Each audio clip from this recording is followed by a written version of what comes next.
Hi everyone, আসসালামু আলাইকুম। আশা করি আপনারা সবাই ভালো আছেন। আলহামদুলিল্লাহ আমরা সবাই ভালো আছি। আর একটা ব্লগ আমি আপনার সাথে শেয়ার করতে যাচ্ছি। আজকে আমার ব্লগে শুধু লিবানকে দেখবেন, আর কিছু দেখতে পারবেন না। কারণ হচ্ছে আমি তো গতকালকে বলেই দিয়েছি, ওকে আমরা যখনই ডক্টরের কাছ থেকে ভ্যাকসিন দিয়ে আনি দেখা যায় ও সিক হয়ে যায়। তবে এবার ওর কোনো জ্বর হয়নি, লাস্ট টাইম জ্বর হয়েছিল।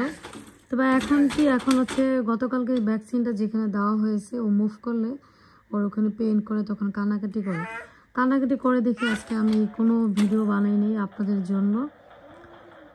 আর আপনাদের ভাইয়া বাইরে গেছে, দেখি ও কি খাবার কিনে আনে রাতের জন্য। আর আজকে আমি দুপুরে কোনো রান্না করিনি, গতকালকে রান্না ছিল, ওইটি আমরা দুপুরে সবাই খেয়েছি। আর রাতে এখন আর কিছু নেই খাওয়ার মতন, ও বাইরে গেছে, ও বলেছে দেখি কিনে আসে। ওইটা যদি আমি টাইম পাই ওটা আমি শেয়ার করতে পারি আপনাদের সাথে। আর লিবানের জন্য বেশি বেশি করে দোয়া করবেন, ও যেন সুস্থ থাকে।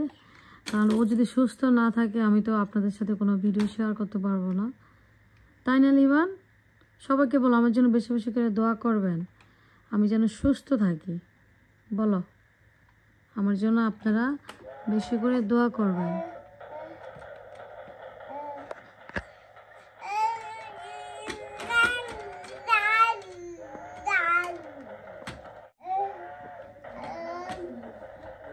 একটু আগে সিরিয়াল খেয়েছিল, আর এখন আমি ইচ্ছা করে ওকে আমি ফ্লোরে রাখতেছি না। কারণ হচ্ছে ওকে আমি ফ্লোরে রাখলে কি করে ও কিচেনে চলে যায়।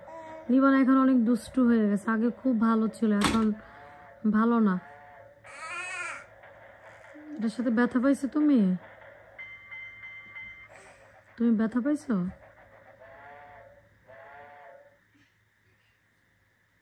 লিবান এই যে লোক,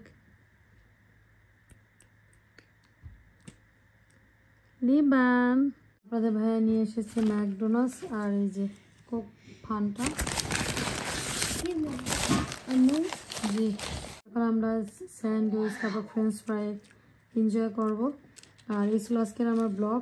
আজ এই পর্যন্ত, ভালো থাকবেন, সুস্থ থাকবেন, আল্লাহ হাফেজ।